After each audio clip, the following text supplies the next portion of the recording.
آج ہم اوباما کی آپ بیتی کا دوسرا باب پڑھیں گے جس کا نام ہے انڈونیشیا میں نیا باب۔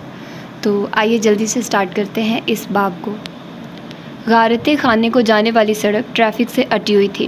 کاریں، موٹر سائیکلیں، رکشے، بسیں اور ویگنیں اپنی گنجائش سے زیادہ بھری ہوئی پہیوں اور ٹانگوں کا ایک جلوس جس میں شریک سب لوگ دوپہر کی حرارت سے پناہ حاصل کرنے کے لیے کوشاں تھے۔ ہم بامشکل چند فٹ آگے جاتے، رکتے، کوئی کھلی جگہ دیکھتے اور دوبارہ رک جاتے۔ ہماری ٹیکسی ڈرائیور نے چیونگ گم چباتے اور سگریٹ پیتے لڑکوں کے ایک ٹولے کو گالیاں دے کر سامنے سے ہٹایا۔ ایک موٹر اسکوٹر پر سوار کنبے کو باپ، ماں، بیٹا اور بیٹی کچلے جانے سے بامشکل بچایا۔ سڑک کی ایک طرف سرانگ روایتی ملیشیائی لباس میں ملبوس جھریوں زدہ نسواری عورت تنکوں سے بنی ٹوکری میں تازہ پھل لیے کھڑی تھی اور دو ملنگ ایک کھلے گیراج کے سامنے پیروں کے بل بیٹھے انجن کو کھولتے ہوئے مکھیوں کو ہاتھ سے اڑاتے جا رہے تھے۔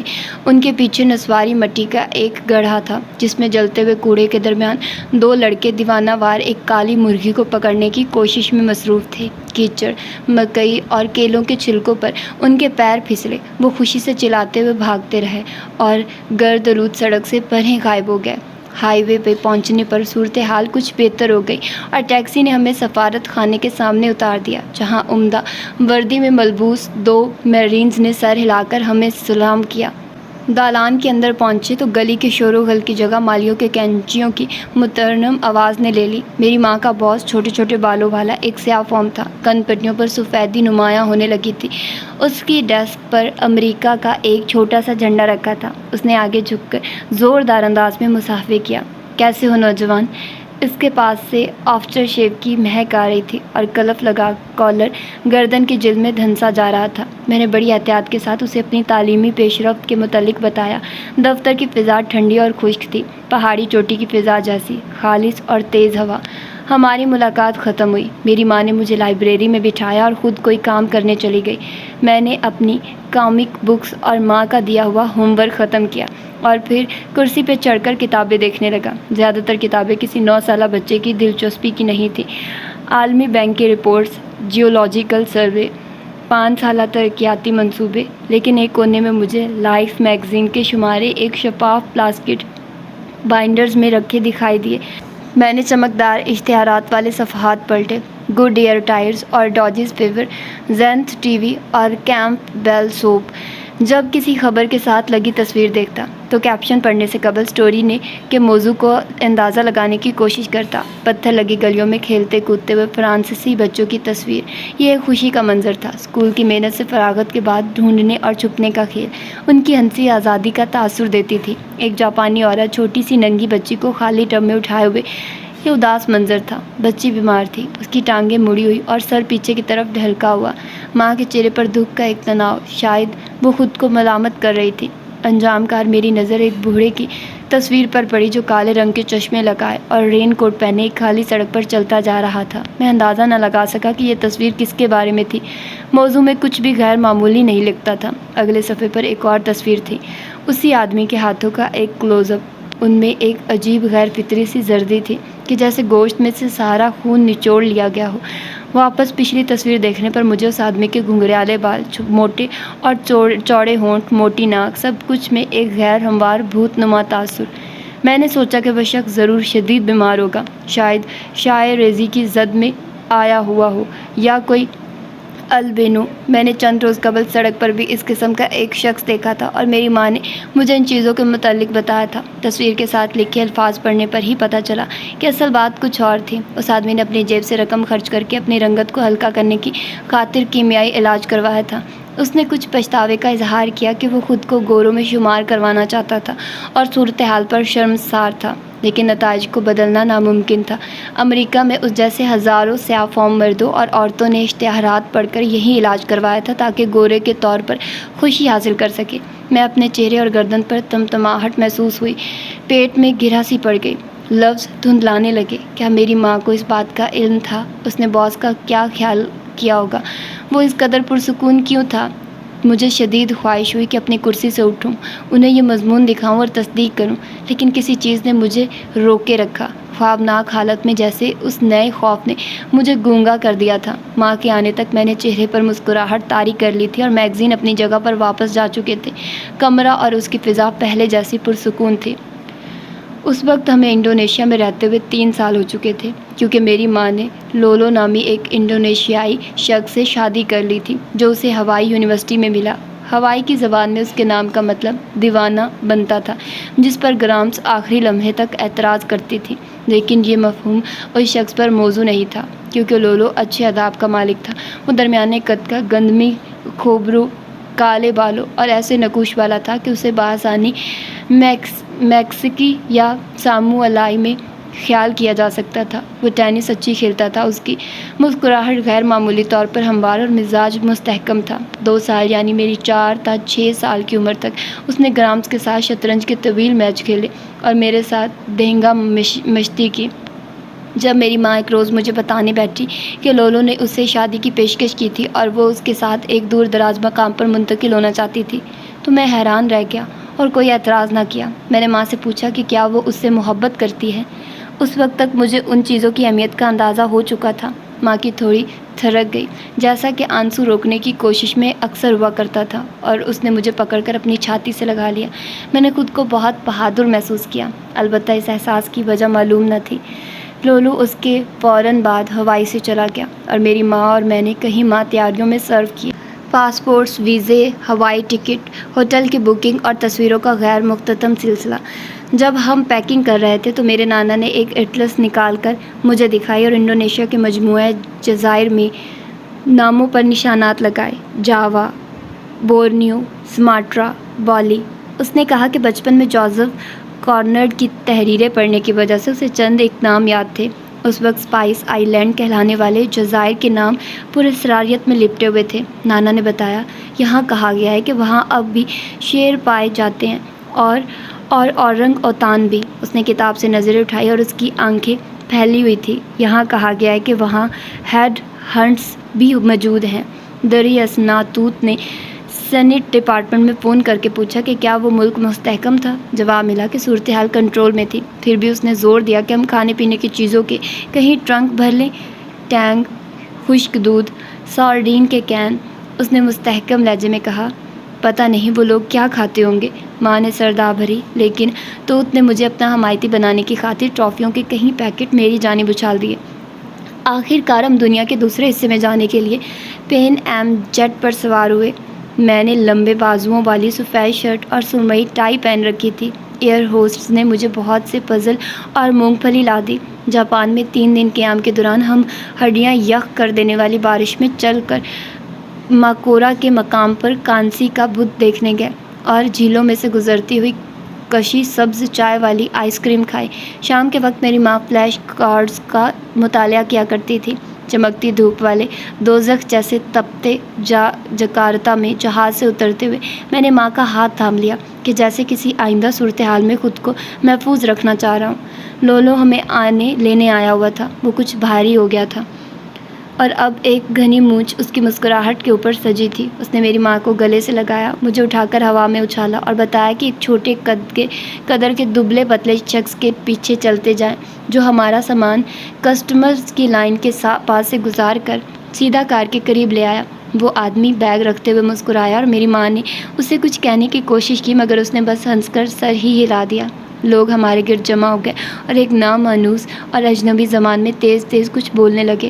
ہم نے کافی دیر تک لولو کو نسواری یونیفارم والے سپاہیوں کے ساتھ بات کرتے دیکھا۔ سپاہیوں نے اپنے ہولسٹرز میں پستولیں لگا رکھی تھی، لیکن وہ خوشگوار موڈ میں لگتے تھے اور لولو کے ساتھ باتیں کر رہے تھے۔ آخر کار جب لولو ہمارے پاس آیا تو ماں نے پوچھا کہ کیا سپاہی ہمارے بیگ چیک کرنا چاہتے ہیں۔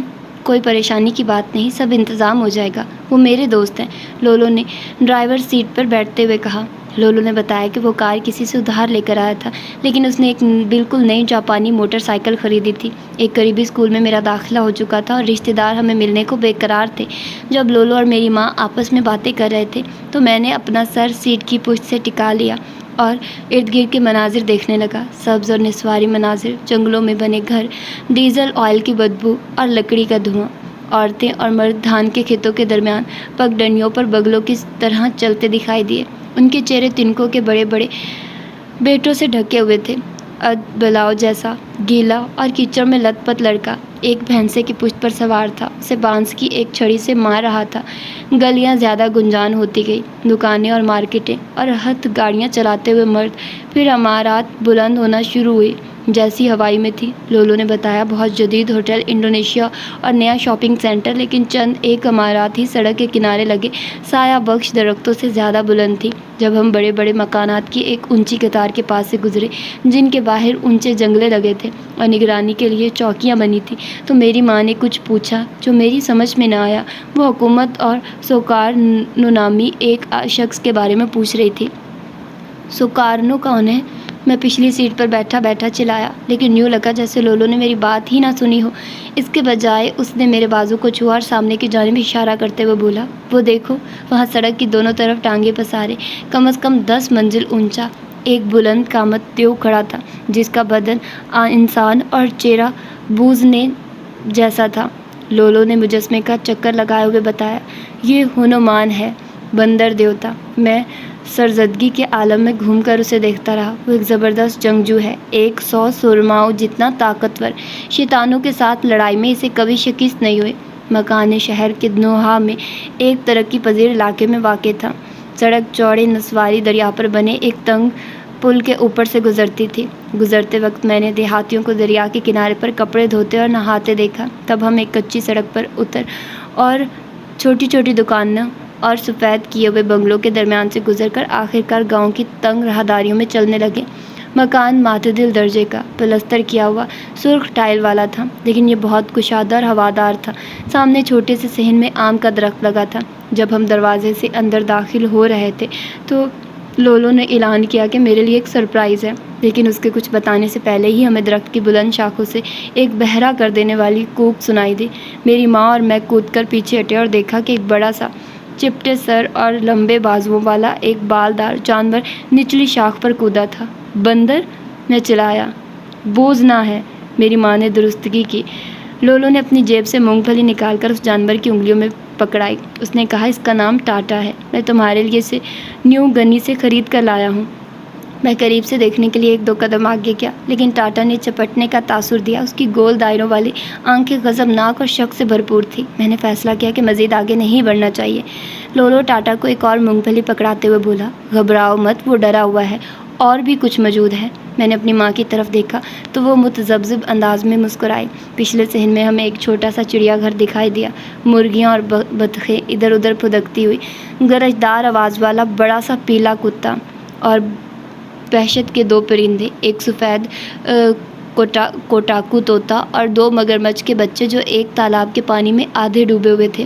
لولو نے مگرمچھوں کی جانب دیکھا۔ یہ 3 تھے، لیکن سب سے بڑا مگرمچھ باڑ میں موجود ایک سوراخ کے راستے باہر نکل گیا۔ وہ کسی کے دھان کے کھیت میں جا گھسا اور اس کی ایک بطخ ہڑپ کر لی۔ ہمیں ٹارچ کی روشنی میں اسے پکڑنا پڑا۔ سورج کی روشنی ختم ہو رہی تھی، لیکن ہم نے گاؤں کی طرف جانے والے کیچڑ زدہ راستے پر مختصر چہل قدمی کی۔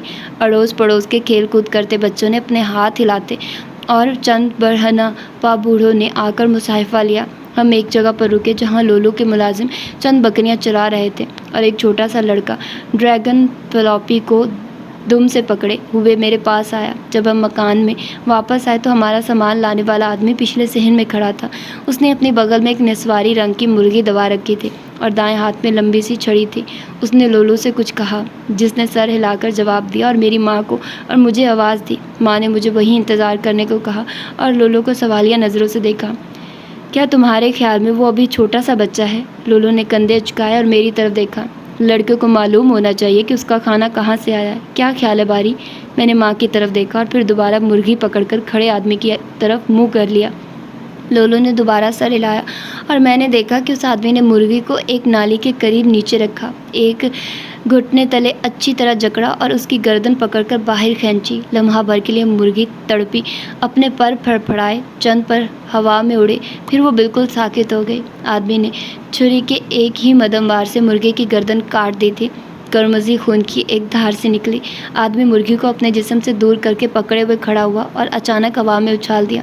وہ ایک تھپ کی آواز کے ساتھ زمین پر گرے، پھر پیروں پہ کھڑے ہونے کی کوشش کی۔ اس کا کٹا ہوا سر خوفناک انداز میں ایک طرف کو ڈھلکا ہوا تھا اور وہ دیوانہ وار گھومنے لگے۔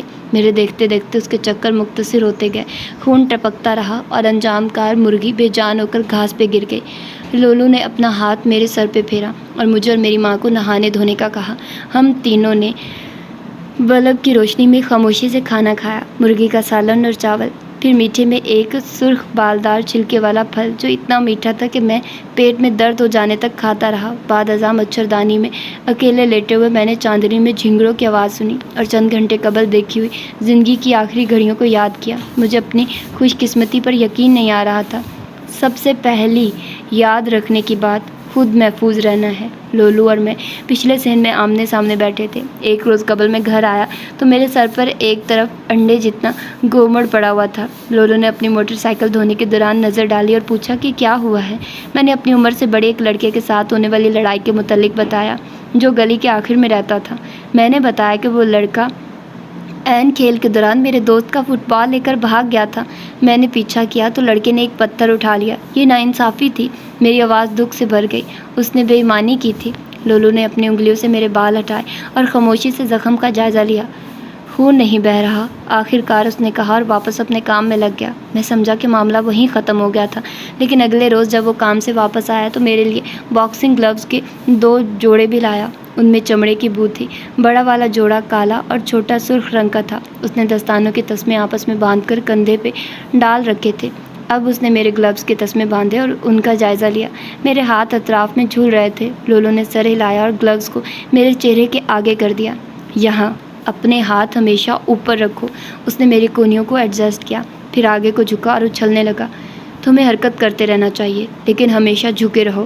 مخالف کو نشانہ لگانے کا موقع نہ دو۔ کیسا لگ رہا ہے؟ میں نے سر ہلایا اور اس کی نقل کرنے کی ہر ممکن کوشش کی۔ چند منٹ بعد وہ رکا اور اپنی ہتھیلی میری ناک کے سامنے کر دی۔ اوکے، چلو تمہارا زور دیکھتے ہیں، اس نے کہا۔ میں ایک قدم پیچھے ہٹا، زور جمع کیا اور اپنا بہترین وار کیا۔ اس کا ہاتھ بامشکل ہی اپنی جگہ سے ہل سکا۔ زیادہ برا نہیں، لولو نے تاثرات تبدیل کیے بغیر سر ہلاتے ہوئے خود سے کہا۔ اچھا ہے۔ لیکن غور کرو کہ اس وقت تمہارے ہاتھ کہاں ہیں؟ میں نے کیا بتایا تھا؟ انہیں اوپر کرو۔ میں نے اپنے بازو اٹھائے، لولو کی ہتھیلی پر مدھم سے مکے مارے، گاہے بگائے نظر اٹھا کر اس کے چہرے کی طرف دیکھا اور محسوس کیا کہ 2 سال اکٹھے گزارنے کے بعد اس کا چہرہ کس قدر مانوس لگنے لگا تھا، پیروں تلے موجود زمین جیسا مانوس۔ انڈونیشیائی زبان، رسوم و رواج اور حکایات جاننے میں مجھے 6 ماہ لگے، کم عرصہ لگا تھا۔ میں نے کھسرا اور اپنے استادوں کی چھڑیوں کو سہا۔ کسانوں، سرکاری ملازموں اور کمتر درجے کے بیوروکریٹس کے بچے میرے گہرے دوست بن گئے تھے۔ ہم صبح اور رات کے وقت اکٹھے گلیوں میں بھاگتے، گھر کے کام کرتے، جھینگر پکڑتے، تیز دھار ڈور کے ساتھ پتنگوں کے پیچ لڑاتے۔ ہارنے والا کھلاڑی اپنی پتنگ کو کٹ کر ہوا میں لہراتے دیکھتا اور جان لیتا کہ کہیں پاس ہی دیگر بچے قطار بنائے اس کٹی پتنگ کو دیکھ رہے تھے۔ لولو کے ساتھ میں نے کھانے، عموماً چاول میں کچی سبز مرچیں کھانا سیکھا، اور کھانے کی میز کے علاوہ میرا تعارف کتوں، سانپ کے گوشت اور بھنے ہوئے گھاس ٹڈے سے ہوا۔ متحد انڈونیشیاؤں کی طرح لولو کا اسلام بھی قدیم روح پرستانہ اور ہندوانہ عقائد کی باقیات کو گوارا کرتا تھا۔ اس نے وضاحت کی کہ آدمی جو بھی کھائے اس کی طاقتیں حاصل کر لیتا ہے۔ اس نے وعدہ کیا کہ کسی روز وہ شیر کا گوشت لا کر کھلائے گا۔ تو یہ تھے معاملات، ایک طویل ایڈونچر، نوجوان لڑکے کی زندگی کا خزانہ۔ میں اپنے نانا نانی کے نام خطوط میں کہیں واقعات تفصیل سے لکھتا اور امید رکھتا کہ چاکلیٹ اور پینٹ بٹر کے مزید پیکٹ آئیں گے، لیکن سبھی چیزیں میرے خطوط میں نہیں آ پاتی تھی۔ کچھ چیزیں مجھے ناقابل وضاحت معلوم ہوئی۔ میں نے توت اور گرامس کو ایک روز اپنے دروازے پر آنے والے اس آدمی کے چہرے کے متعلق نہ بتایا جس کی ناک کی جگہ پر ایک سوراخ تھا۔ میری ماں سے کھانا مانگتے وقت اس سوراخ سے سیٹی جیسی آواز آئی۔ نہ ہی میں نے یہ ذکر کیا کہ میرے ایک دوست کے کہنے کے مطابق اس کا چھوٹا بھائی ہوا کے ذریعے آنے والی بدبو کے باعث مر گیا تھا۔ میری دوست کی آنکھوں میں لمحہ بھر کے لیے خوف رقص کرتا نظر آیا، پھر وہ کہکا لگا کر ہنسا، میرے بازو پر مکہ مارا اور سر پر بھاگ کھڑا ہوا۔ جس پر بارشیں نہ ہوتی تو کسانوں کے چہرے خالی دکھائی دیتے۔ وہ کندھے جھکائے ہوئے ننگے پاؤں اپنے ویران کھیتوں میں پھرتے۔